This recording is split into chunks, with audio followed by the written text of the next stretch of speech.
আসসালামু আলাইকুম আহমতুল্লাহি ওয়া বারাকাতুহু।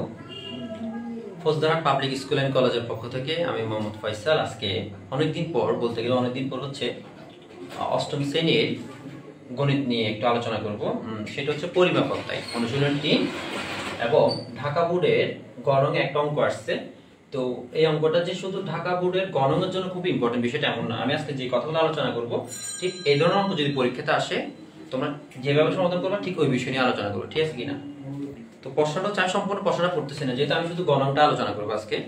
প্রশ্নটা হচ্ছে যে একটি ঘরের দৈর্ঘ্য, প্রস্থ ও উচ্চতা যথাক্রমে 18 মিটার, 12 মিটার এবং 4 মিটার। তারপরে বলছে যে বায়ু পানির তুলনায় 0.00129 গুণ ভারী হলে ঘরটিতে কত কিলোগ্রাম বায়ু আছে তা নির্ণয় করো। ওকে, আমাকে বলছে যে ঘরটিতে কত কিলোগ্রাম বায়ু আছে। আমাকে লাস্টে বলছে ঘরটিতে কত, কথাগুলো খুব মনোযোগ দিয়ে শোনো তোমরা। ঘরটিতে কত কিলোগ্রাম বায়ু আছে, কিলোগ্রাম বলছে, লাস্টে কিলোগ্রাম। তো আমরা যে লাস্টে একবারে উত্তরে লিখবো যে কিলোগ্রাম, তো কিলোগ্রামটা কার থেকে আসছে? গ্রাম থেকে আসছে না? তাহলে আমাদের প্রথম কাজ হচ্ছে যে কিলোগ্রাম আনার আগে আমাদের অঙ্কটাকে গ্রামে নিয়ে আসতে হবে। কারণ আমি গ্রামে যদি করতে না পারি তাহলে কিলোগ্রাম আমার পক্ষে সম্ভব না। আমি আবার বুঝাচ্ছি, আমাকে বলছে ঘরটিতে কত কিলোগ্রাম বায়ু আছে। তো কিলোগ্রাম যদি করতে হয় ফার্স্ট অফ অল আমাকে গ্রামে প্রকাশ করতে হবে। ওকে ফাইন, দেখো আমি নিচ থেকে যাচ্ছি, কিলোগ্রাম থেকে আমাকে গ্রাম করতে হবে।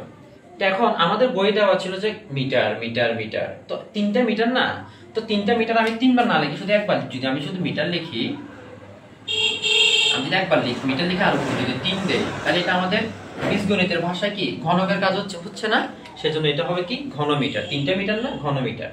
তো প্রথমে আমরা কিলোগ্রাম থেকে, কিলোগ্রাম করার আগে কি বানাবো, তাকে গ্রাম বানাবো। এবার গ্রামটা কার থেকে আসতেছে দেখো, গ্রামের আগে পজিশন ছিল কি আমাদের মিটার, কি ছিল মিটার। এবার শোনো, এই মিটারকে সরাসরি গ্রাম করা যাবে না, এই মিটারকে সরাসরি কি করা যাবে না, গ্রাম করা যাবে না।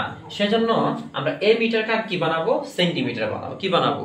সেন্টিমিটার, কারণ সেন্টিমিটার থেকে খুব সহজে গ্রাম করা যায়।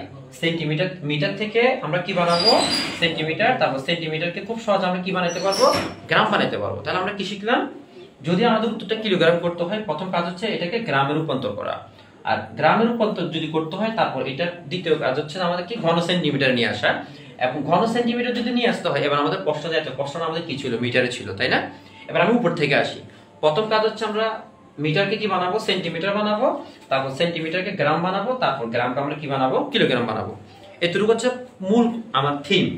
তাহলে এবার আমার প্রশ্ন ছিল কি, আমার প্রশ্ন ছিল যে বায়ু পানির তুলনায় 0.00129 গুণ ভারী হলে ঘরটিতে কত কিলোগ্রাম বায়ু আছে। সাপোজ এটা একটা ঘর, সাপোজ এটা হচ্ছে আমাদের একটা ঘর, হ্যাঁ। তাহলে এই ঘরটিতে কত কিলোগ্রাম বায়ু আছে আমাকে বের করতে বলছে না? এই ঘরটিতে তত কিলোগ্রাম বায়ু থাকবে যতটুকু জায়গা ঘরের মধ্যে থাকবে।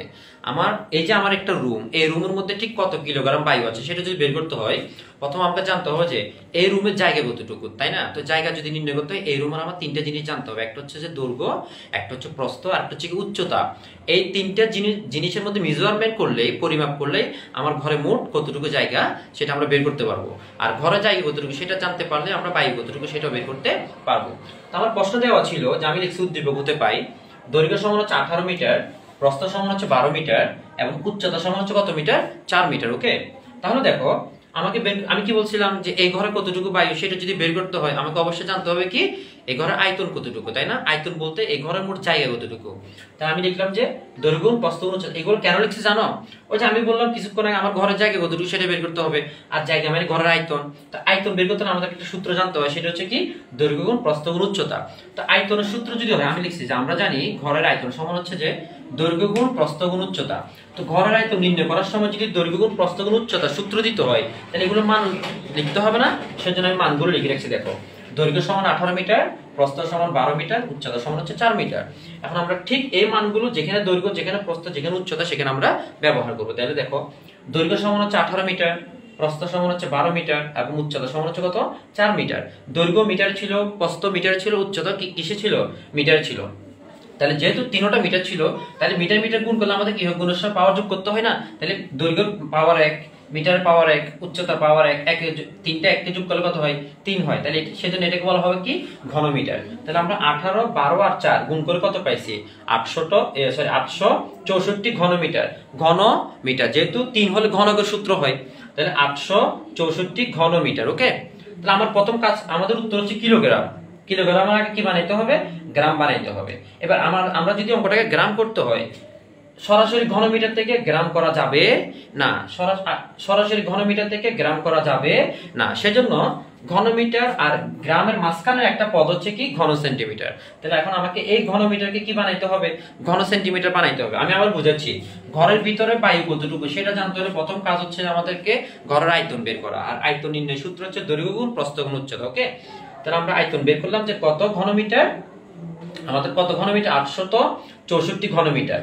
এখন এই ঘনমিটারকে আমরা কি বানাবো? সেন্টিমিটার। আমাকে কোথাও কিন্তু সেন্টিমিটার করতে বলা নাই, আমাদের প্রয়োজনে সেন্টিমিটার করতে হচ্ছে, কারণ সেন্টিমিটার না করলে আমরা গ্রাম করতে পারবো না, তাই না?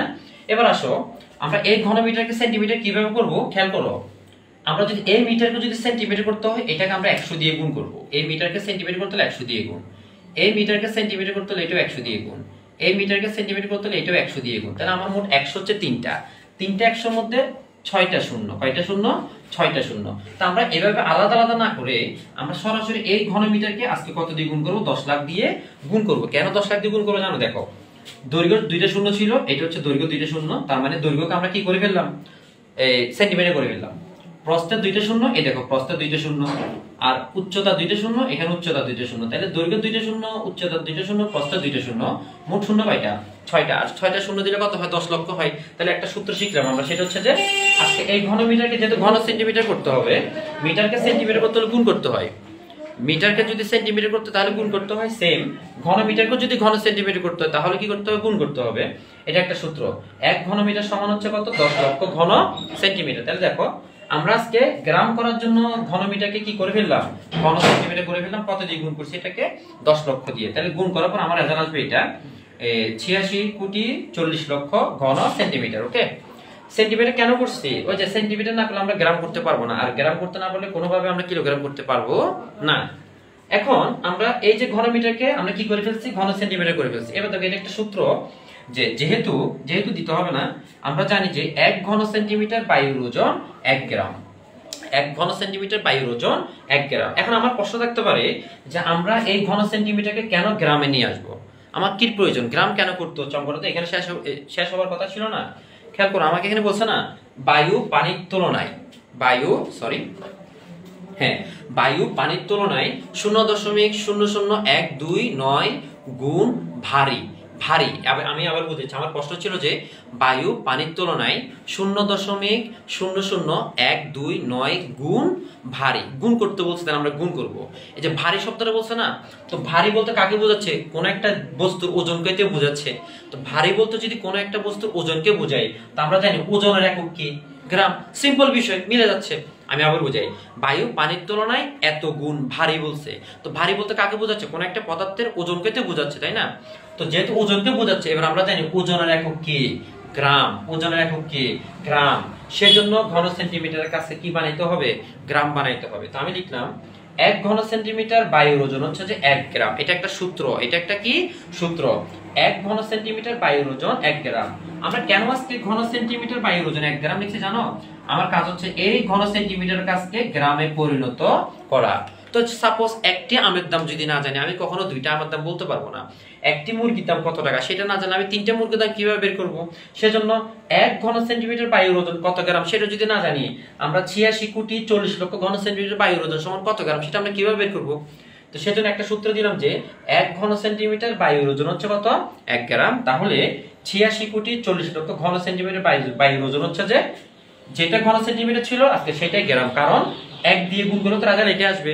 যদি এখানে 2 থাকতো আমি 2 দিয়ে গুণ করতাম, যদি এখানে 3 থাকতো আমি 3 দিয়ে গুণ করতাম। আজকে যেহেতু 1 আমি আর গুণ করি না, রেজাল্টটা লিখে দিয়েছি, তাই না? দেখো, যেটা ঘন সেন্টিমিটার ছিল সেটা এখন কি হয়ে যাচ্ছে? আমার গ্রাম হয়ে যাচ্ছে। যেটা ঘন সেন্টিমিটার ছিল সেটা কি হয়ে যাচ্ছে? গ্রাম হয়ে যাচ্ছে। যে আমি লিখছি ওজনের একক কি? গ্রাম। কারণ ওই যে এখানে ভারী বলছে, ভারী বলতে তো কোনো বস্তুর ওজনকে বোঝাচ্ছে, আর ওজনের একক কি হয়? গ্রাম হয়। সেজন্য ঘন সেন্টিমিটারকে আমি কি বানাইছি?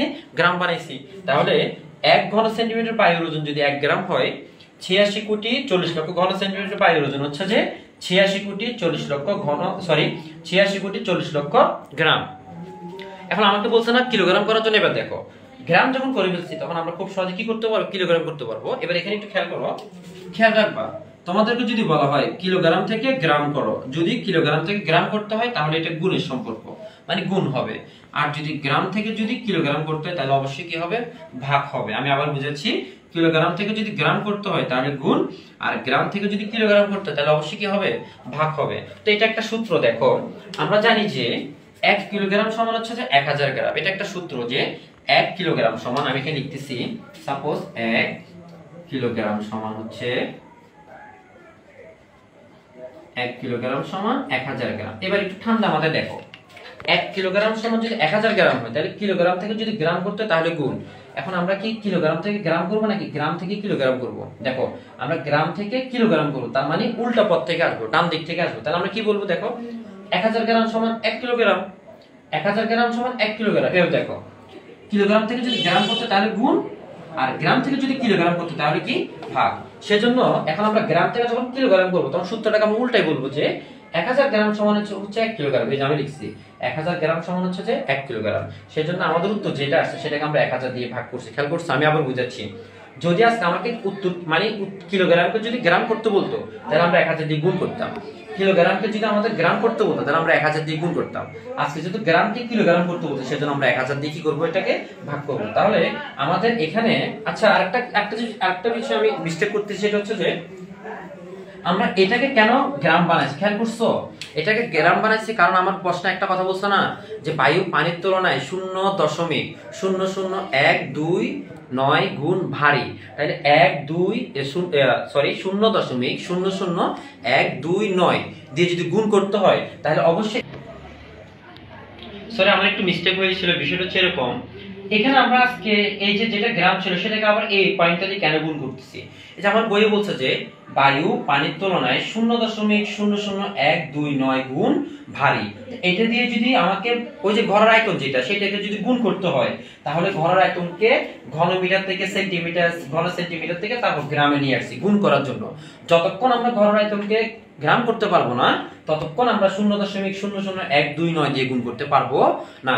সেজন্য 0.00129 দিয়ে গুণ করার জন্য আমরা ঘরের আয়তন যেটা ছিল সেটাকে ক্রমান্বয়ে আস্তে আস্তে আমরা গ্রামে নিয়ে আসি, তাই না? এবার দেখো এই উত্তর যেটা 86,40,00,000কে এখন আমরা 0.00129 দিয়ে ইজিলি আমরা কি করতে পারবো, গুণ করতে পারবো। তাহলে গুণ করলে উত্তর কত আসবে আমাদের, এই যে 1114560 গ্রাম।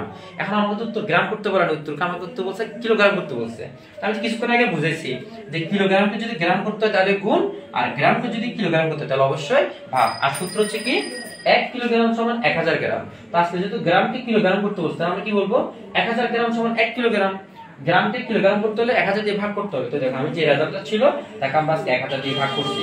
যখনই আমি 1000 দিয়ে ভাগ করছি তখন এটা কি থাকবে না, গ্রাম থাকবে না, এটা সরাসরি কি হয়ে যাবে, কিলোগ্রাম হয়ে যাবে। 1000 দিয়ে ভাগ করার কারণে এটা কি হয়ে যাচ্ছে, গ্রাম থেকে কিলোগ্রাম হয়ে যাচ্ছে। তাই না? আমি 1000 দিয়ে ভাগ করার কারণে উত্তর কত আসছে যে 1114.56 কিলোগ্রাম। ওকে, তো এই অঙ্কগুলো খুব ভালো করে বাসায় প্র্যাকটিস করতে হবে, কারণ আমরা সব সময় এখানে এসে বিপদে পড়ে যাই যে গ্রাম করতে বলছে, কিলোগ্রাম করতে বলছে, আবার লিটার করতে বলছে, বায়ু পানির তুলনায় এতগুণ ভারী, স্বর্ণ পানির তুলনায় এতগুণ ভারী। তো আমার কেন জানি মনে হচ্ছে একটু বাসায় ঠান্ডা মাথায় প্র্যাকটিস করলে অঙ্কগুলো সবার জন্য কি হয়ে যাবে, খুব ইজি হয়ে যাবে। ওকে, থ্যাংক ইউ।